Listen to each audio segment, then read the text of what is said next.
नमस्कार श्रोते हो. मी नीलाक्षी काळेसालके, संस्थापिका मातृगंध पुणे. आपण ऐकतोय "वी ना नातू लिखित आधीच पुणे गुलजार". ऐकूया प्रकरण 4, सण समारंभ.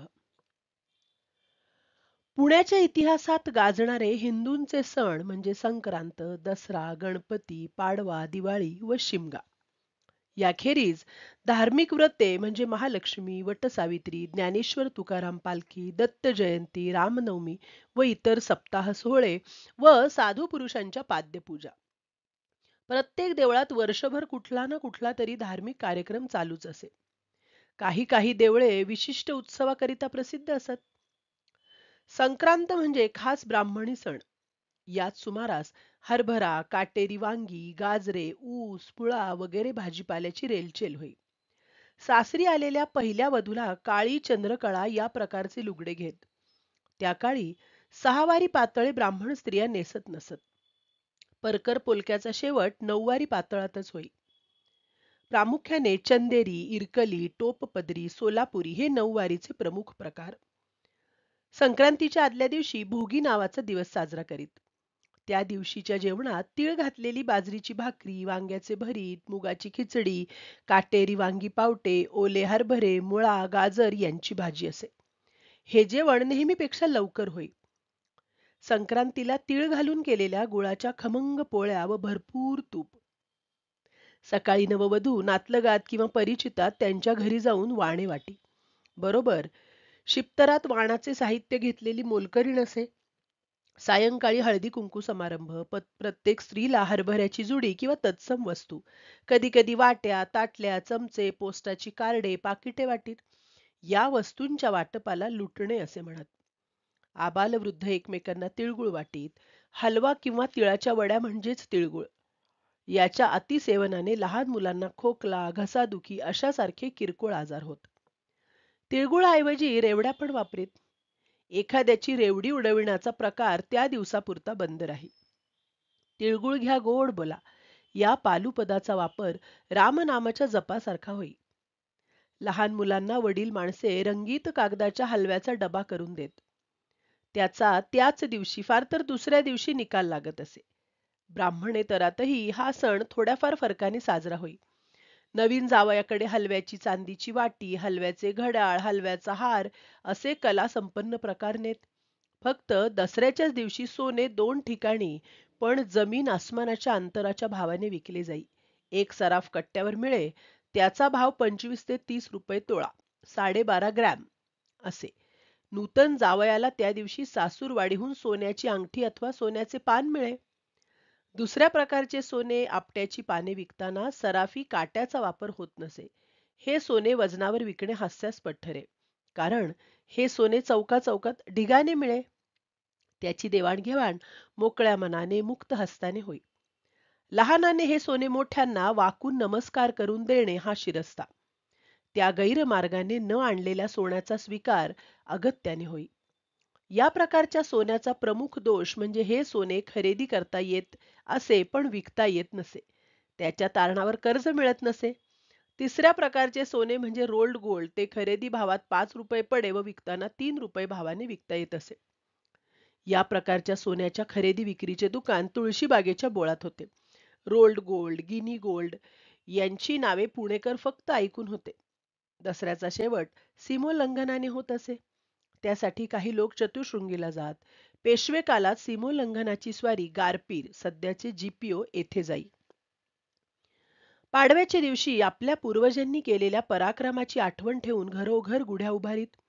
गुढीला साखरेची पदके असलेली गाठीची माळ, ठेवणीतील उंची खण, पितांबर व सर्वात वर असल्यास चांदीचे भांडे, वाटी, नसल्यास तांब्या पितळाचे भांडे पण ठेवीत. वीर सावरकरांच्या हिंदुत्वाच्या विचाराने भारावलेले हिंदू गुढीसाठी भगव्या ध्वजाचा वापर करीत. 15 ऑगस्ट किंवा 26 जानेवारी या आजकालच्या राष्ट्रीय दिनाच्या राष्ट्रीय ध्वज उभारण्याच्या उतरण्याच्या पद्धतीत व गुढी चढविण्या उतरविण्याच्या पद्धतीत फारसा फरक नाही.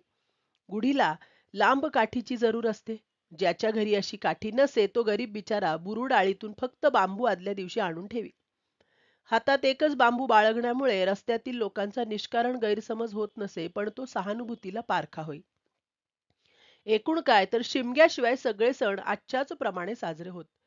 पुण्यातील कार्तिक मासातील काकड आरती बहुतेक देवळात होते. घरच्या काकड आरतीला देवाला लोणी खडीसाखरेचा नैवेद्य असे. महालक्ष्मी हा खास कोकणस्थी प्रकार. तांदुळाच्या उकडीची महालक्ष्मीची सुबक मूर्ती सजवून तयार करीत. पूजा करी, जेवणे होत, संध्याकाळी रात्री घागरी फुंकणे हे याचे वैशिष्ट्य. जन्मतःच सवय असलेल्या किंवा दैवी शक्तीचा वरदहस्त मिळालेल्या स्त्रियांच्या अंगात येत असे. बाकीच्या स्त्रियांचा प्रयत्न चालूच असे. अंगात आलेल्यांना भानावर असणाऱ्या विपदग्रस्त अडल्या नडलेल्या स्त्रिया आपले दुःख सांगत व उपाय सिद्धी मार्गास लागणारा कालावधी विचारित. अंगात आलेल्या स्त्रिया काय उत्तर देत हे सहसा कळणे मुश्किल. तसेच सांगितल्याप्रमाणे काम झाले की नाही याचा बभरा होत नसे. पण काही झाले तरी महालक्ष्मीवरील श्रद्धा आढळ राही.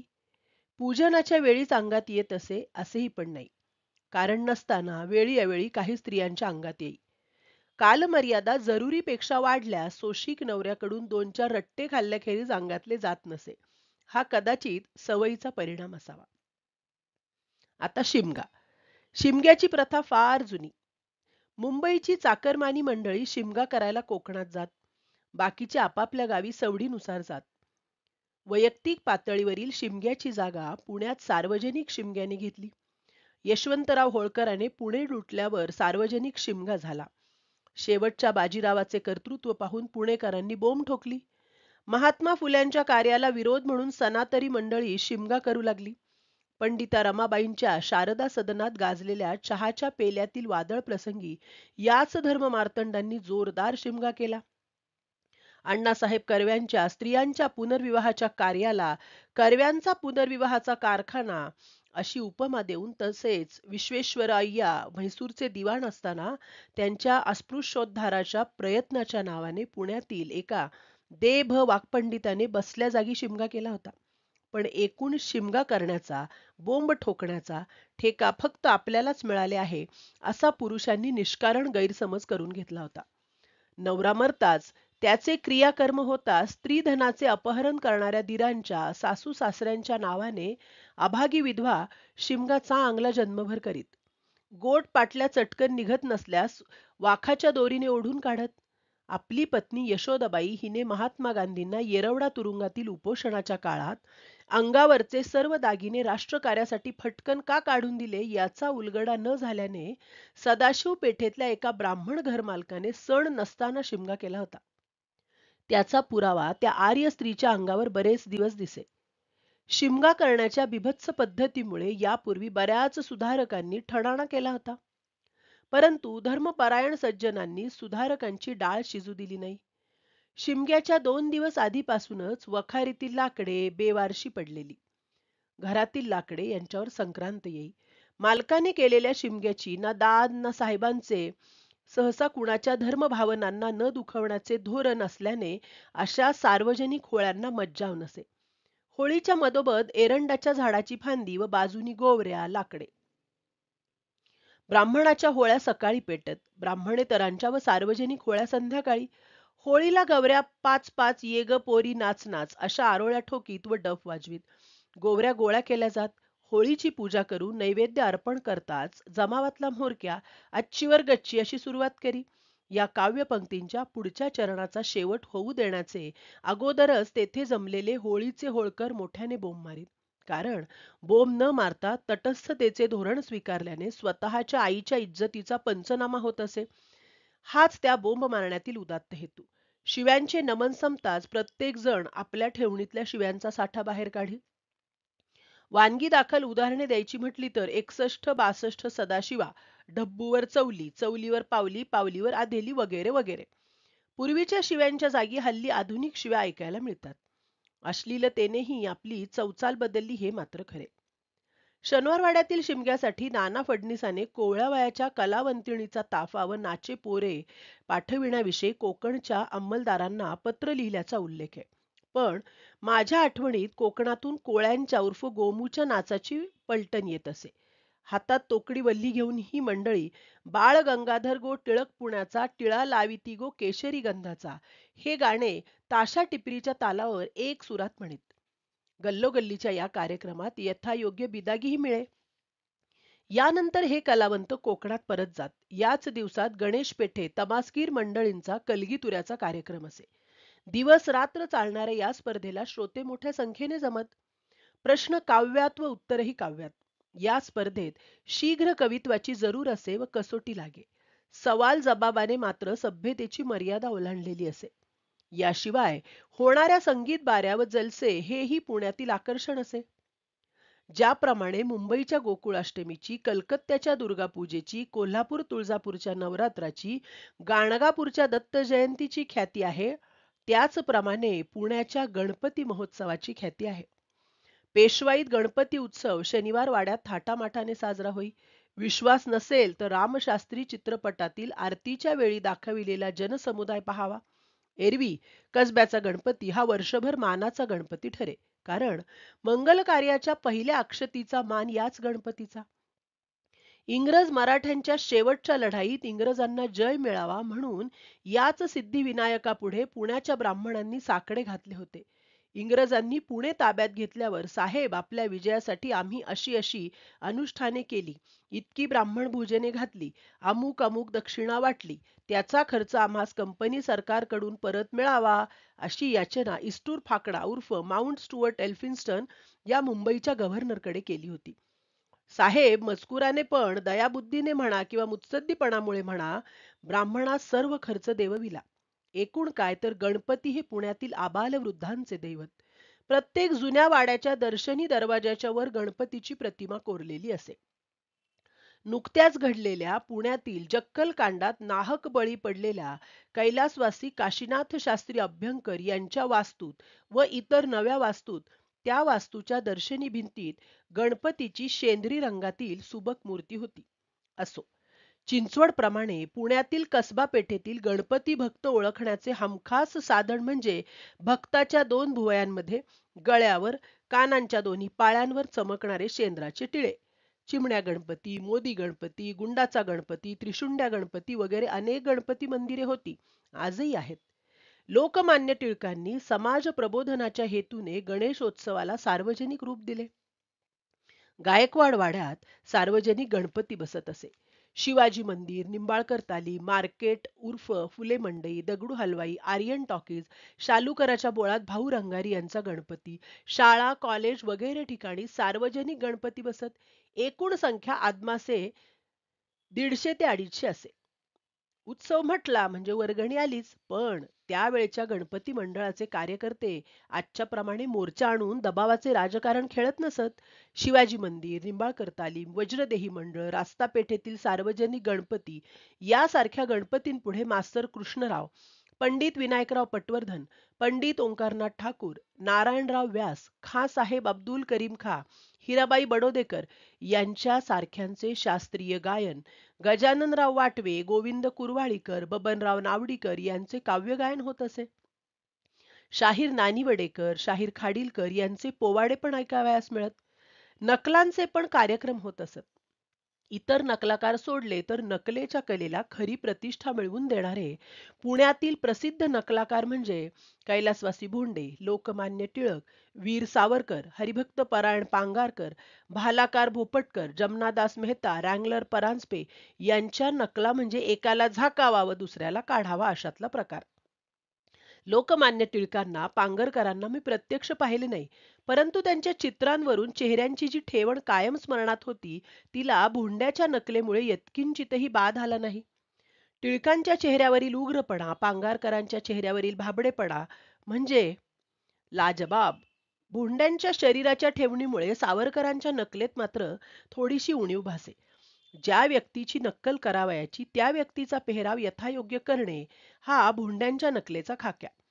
भालाकार भोपटकरांची नक्कल करताना भोंडे भालाकरांच्या वेशात जमलेल्या जनसमुदायातून स्टेजवर कधी येत हे कळतच नसे.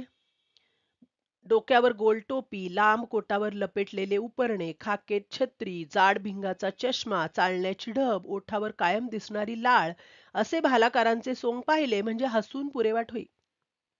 आपली नक्कल हुबेहूब करतो याचे कौतुक स्वरूप किल्मिश भालाकारांच्या मनात होते असे म्हणतात. आप्पा बळवंत चौकात एरवी रस्त्यावर दिसणाऱ्या या कुरूप भुंड्यांचे सामान्यापेक्षाही सामान्य रूप पाहिल्यावर या गृहस्थात अप्रतिम नकला करण्याचा अलौकिक गुण असेल असे वाटले नसते. ते रस्त्यातून तो मी नव्हेच अशा त्रयस्थपणे जात. या कर्मदरिद्री पुण्याने या असामान्य नकलाकार कलावंतांच्या नकलांचे चित्रण उपलब्धता असताना करून ठेवले नाही, ही खेदाची गोष्ट.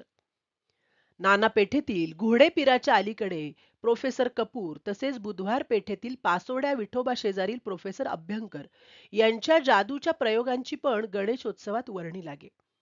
बेळगावचे भीमसन सँडो नावाचे एक मल्ल गणेशोत्सवात आपल्या शक्तीच्या प्रयोगांचे कार्यक्रम करीत असत. रोज सायंकाळी नामांकित वक्त्यांची सामाजिक अथवा राजकीय विषयावरील भाषणे व रात्री करमणुकीचे कार्यक्रम हा परिपाठ शिवाजी मंदिरातील गणपती मंडळाचा. या मंडळातील वर्गणीदारांना वर्गणीनुसार प्रवेश पत्रिका वाटीत. त्यांचा उपयोग रात्रीच्या कार्यक्रमासाठी होई. प्रवेश पत्रिकांची सोय इतर गणपतींपुढे नसे. आव जाव घर तुम्हारा हीच शिस्त. रस्त्यांवर होणाऱ्या रात्रीच्या कार्यक्रमामुळे रस्ते अडत पण समजूतदार टांगेवाला मिळाला तर पुण्यातील सर्व सार्वजनिक गणपतींची आरास पाहणे तितके जड नसे. पूर्वीप्रमाणे आजही कार्यक्रम होतात, पण त्यांचे सार्वजनिक रूप जाऊन काही थोड्या गणपती पुढील कार्यक्रम गणपती मागील पार्श्वभागाच्या पडद्यामागे खास निमंत्रितांच्या संगतीत होतात. त्यांचे वर्णन करण्याचे हे स्थळ नव्हे. हल्ली प्रत्येक गणपती पुढे सायंकाळची आरती करण्यासाठी एखाद्या खोट्या सोम्या गोम्यास बोलविण्याचा प्रघात पूर्वी नसे. आजच्या प्रमाणे वार्षिक अहवालात जमे इतकाच खर्च दाखविण्याची किमया पूर्वी साधली नव्हती. भारताचे भूतपूर्व राष्ट्राध्यक्ष पई फकरुद्दीन अली अहमद यांच्या हातून गणपतीच्या आरतीचे कसब दाखविण्याचा मान पुणेकरांचाच. हेलिकॉप्टरमधून गणपतीवर फुले उधळण्याची कल्पना याच शहराची. अस्पृश्य दाम्पत्याकडून गणपतीची प्राणप्रतिष्ठा करण्याने सामाजिक समतेचा आदर्श याच पुण्याने ठेवला. महाराष्ट्रात पडलेल्या दुष्काळाकडे दुर्लक्ष करून नव्हे तर सहानुभूतीचा चष्मा लावून धार्मिक श्रद्धेचा कस जराही कमी होता कामा नये या उदात्त हेतूने यज्ञात लक्ष मोदक अर्पण करण्याचा महोद्योग करून आम्ही पुणेकरांनी हिंदू धर्माची, संस्कृतीची, राष्ट्राची, समाजाची पताका होती त्यापेक्षा किंचित उंच केली आहे. पुण्याच्या गणपती उत्सवात काही ठराविक ठिकाणी इंदूरच्या लक्ष्मणराव भावडे या नर्तकाचा समयांचा नाच होत असे. नृत्य पेश करताना हा कलाकार जी वेशभूषा रंगभूषा करे ती मात्र ओंगळ दिसे. एवढे वैगुण्य सोडले तर भावड्यांचा समयाचा नाच म्हणजे स्नायूंवर हुकमी नियंत्रण ठेवण्याच्या नैपुण्याचा उत्कर्ष बिंदू. पदन्यासाला रंगत आणण्यासाठी पेटीचा लहेरा व तबला असे. डोक्यावर समई, दोन्ही हातांच्या तळव्यात समया ठेवून त्याच अवस्थेत पोटावर आडवे पडून समोरच्या परातीतील नाणे जिभेने अलगद उचलून कोणतीही पेटती समई न पाडता हा कलाकार जेव्हा उठून उभा राहत असे तेव्हा टाळ्यांचा कडकडाट होत असे. या कलाकाराचं पुढे काय झाले हे कळण्यास मार्ग नाही. त्यानंतर पुण्याच्या बंडोपंत श्रोत्री या नटकम नकलाकाराने समयांचा नृत्य प्रकार आत्मसात करून त्याचे कार्यक्रम सादर केले. नाविन्याचे अनुकरण करण्याच्या मोहाने आमच्या वाड्यातील गोविंदाने वाड्याच्या अंगणात हातांच्या तळव्यावर समयांऐवजी ताटल्या ठेवून व जिभेने नाणे उचलण्याचा द्राविडी प्राणायाम टाळून ताटल्या हाताच्या तळव्यावर ठेवण्याच्या आधी धूर्तपणाने तोंड वासून जिभेवर ढब्बू पैसा म्हणजे 2 पैशाचे नाणे ठेवला आणि लागला नाचायला भावड्यासारखा. गंमत काय झाली की जिभेवरील ढब्बू पोटात जायला आणि ताटल्या आदळून पडायला एकच गाठ पडली. गोविंदांची आई घाबरून गेली. गोविंद कुटुंबीय घरातून अंगणात येण्याचे आत मी माझ्या हातातल्या आमच्या घरच्या ताटल्या गुपचूप घरात ठेवून आलो, कारण आम्ही दोघेही नाचत होतो. फरक इतकाच की जिभेवर ठेवण्यासाठी गोविंदाजवळ पैसा होता आणि माझ्यासाठी दातावर मारायला पैसा नव्हता. मानेवर बुक्की मारून ढब्बू बाहेर काढावा म्हटले तर गोविंदा डोळे पांढरे करण्याचा धोका फार. भवतीन भवती होऊन शेवटी गोविंदाला त्याच रात्री एरंडेल तेलाची मात्रा नेहमीपेक्षा अधिक पाजण्यात आली.